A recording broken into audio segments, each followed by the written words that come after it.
Hello friends, હું જોલી આશરા હું spiritual healing સેન્ટરમાંથી. આજે આપણે એનર્જી વિશે વાત કરીશું. એનર્જી એટલે શું? સામાન્ય શબ્દોમાં કહું તો આપણે ક્યાંય જઈએ અને આપણને બહુ જ ગમે, ત્યાં બેસવાનું મન થાય તો એ સારી એનર્જી છે. અને કોઈ એવી જગ્યાએ જઈએ કે કોઈ એવી વ્યક્તિને મળીએ કે આપણને અંદરથી બહુ મજા ન આવતી હોય તો એ એક નેગેટિવ એનર્જી છે. તો આ એનર્જી સારી છે, કઈ એનર્જી ખરાબ છે, એ સેન્સ કરવા માટે ભગવાને બધાને શક્તિ આપેલી છે. આ શક્તિને વધુ ડેવલપ કેવી રીતે કરવી આપણે, અને આપણા ઓરામાં જે આપણે નેગેટિવ એનર્જીને લઈને આવ્યા છીએ એના લીધે આપણા બોડીમાં ઘણી વખત અમુક બ્લોકેજીસ ક્રિએટ થાય છે. તો એ બ્લોકેજીસને તોડવા કેવી રીતે, અને એ બ્લોકેજીસ આપણને ક્યાં ક્યાં ઇફેક્ટ કરશે? મનીમાં ઇફેક્ટ કરશે, ઇમોશન્સમાં ઇફેક્ટ કરશે, હેલ્થને ઇફેક્ટ કરશે, રિલેશનને ઇફેક્ટ કરશે.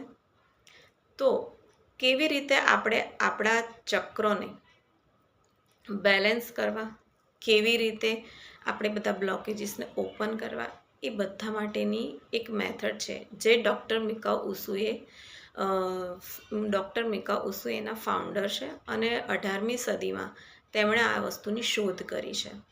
લોકો એને રેકી પણ કહે છે, અમુક લોકો એને હિલિંગ પણ કહે છે.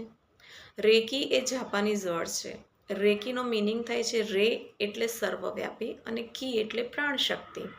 બ્રહ્માંડની બહુ જ બધી પોઝિટિવ એનર્જીને એટલે કે પ્રાણશક્તિને આપણે આપણા શરીરમાં લેવી અને બધા જ આપણા જે બ્લોકેજીસ છે એને આપણે ઓપન કરવા, અને આપણા સાથે સાથ ચક્રોને બેલેન્સ કરવા, અને આપણા જીવનમાં હેલ્થ, વેલ્થ, ફાઇનાન્સ, રિલેશન એ બધું જ આપણે બેલેન્સ કરીએ.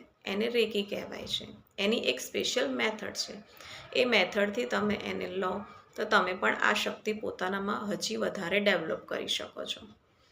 એના માટે મારો કોન્ટેક નંબર સ્ક્રીન બોક્સ ઉપર આપેલો છે, તો તમે મારો કોન્ટેક કરી શકો છો. Okay, thank you.